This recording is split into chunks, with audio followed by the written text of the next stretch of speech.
35th edition of the Africa Cup of Nations that is currently underway in Morocco has offered world-class facilities in the stadia being used. Alongside Uganda and Tanzania, Kenya will co-host the next edition of AFCON in 2027, with Nairobi aligning to host the opening and closing ceremonies. Key to achieving this is proper infrastructure, with stadia on the same level with what Morocco is offering.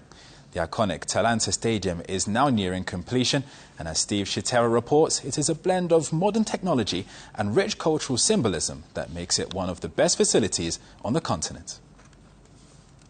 What was once a plain open field known as the Poster Grounds along Ngong Road later became Jamhuri Grounds in 2022, following its rehabilitation under retired President Uhuru Kenyatta to protect it from land grabbers. Today, that site has transformed into a striking architectural landmark rising in the heart of Nairobi. Kenya, Uganda and Tanzania. Winning the bid to co-host the 2027 AFCON gave fresh impetus to the construction of a brand new stadium. President William Ruto officially launched the Talanta Stadium project in March 2024. Dr. William Samuel and announced the stadium will be ready by December 2025. 18 months later, construction stands at 72% complete. The finishing works are ongoing, including the installation of 8 shields that will form the stadium's entry plazas, according to the architectural plan. 2 of the shields are already in place, giving the stadium a distinctive and outstanding look. The shield, spears, and national colors reflect Kenya's rich heritage, symbolizing unity among the country's diverse ethnic communities under a shared national identity and purpose. According to Major Victor Kinge, the fusion of culture and technology sets Talanta Stadium apart as one of the finest sporting facilities in the world. On the Eastern Plaza, we've provided for a large fountain which will be on the ground of the plaza, and this fountain is unique in the sense that it's a dancing fountain. So it will have water jets which will be pumping water in the air at different rates, and it will also have lights, and this system will be automated such that when music is playing, the jets of water as well as the lights can be synchronized with the music.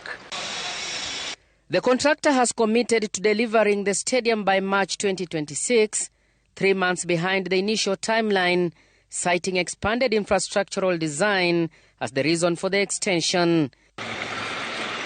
President William Ruto's administration is delivering a FIFA-accredited stadium 38 years after the late President Daniel Toroitich Arap Moi built Kasarani Stadium for the 1987 All-Africa Games, underscoring the government's renewed commitment to growing sports in Kenya. By accompanying our promises with investment, the Talanta Sports City represents our determination in action to connect our youth to meaningful opportunities to explore their talent, give themselves an opportunity to train in modern facilities, and work with us towards winning the games that we are set out to engage in.